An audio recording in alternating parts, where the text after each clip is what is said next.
I'm Mark Small. It's Civil Discourse Now. It's the second podcast today on November 5th, 2022. There's a reason the word God does not appear in the original text of the Constitution of the United States.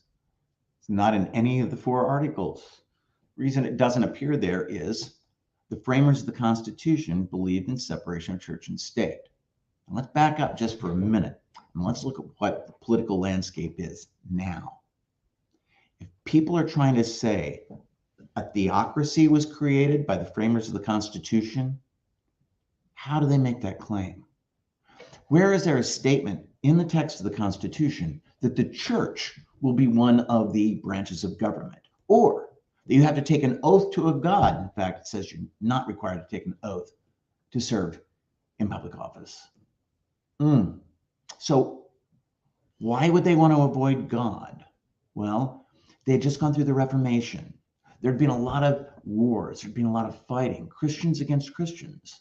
And they'd seen how you could have discrimination there. But just put that aside for a moment.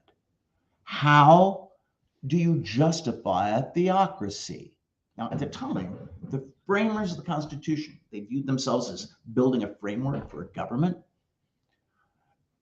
They were wanting to create something that people would be able to use and adapt. But also, they weren't the founders of the country. When people say the founding fathers, there weren't founding fathers.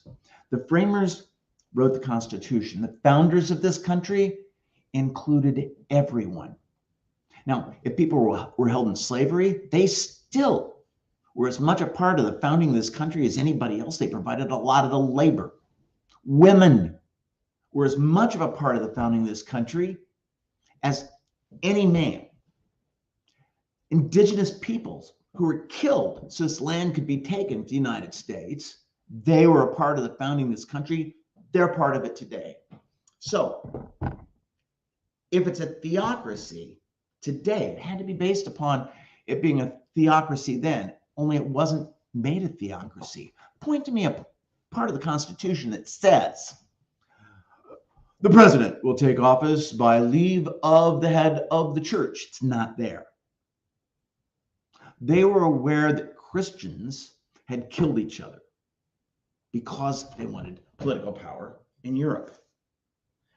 In Sympathy for the Devil, Mick Jagger says, watch with glee while your kings and queens fought for 10 decades for the God they made. That was 100 Years' War. So what do we have today that's a problem? Well, anytime you have a religion that says, I'm the only game in town, nobody else has a legitimate belief, you have a difficult time saying that and then saying everybody's religious beliefs are equal. Now, I have friends who are devoutly Christian who don't believe that the church should have any power in the government. But there are people in the Republican Party, and they're a minority, even within the party, that believe that this should be a religious government. They can't justify that because if it was going to be a religious government, you had to have it in the original documents. It's not there. And it's certainly not in the Constitution as it's written today.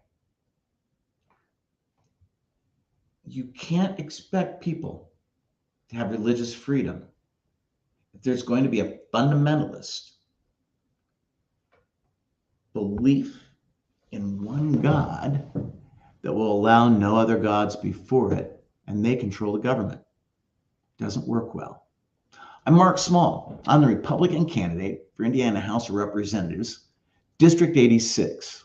I'm pro-environment, pro-choice, anti-gun, and I'm in favor of the separation of church and state. I'm also in favor of protecting people's rights, especially the right to vote.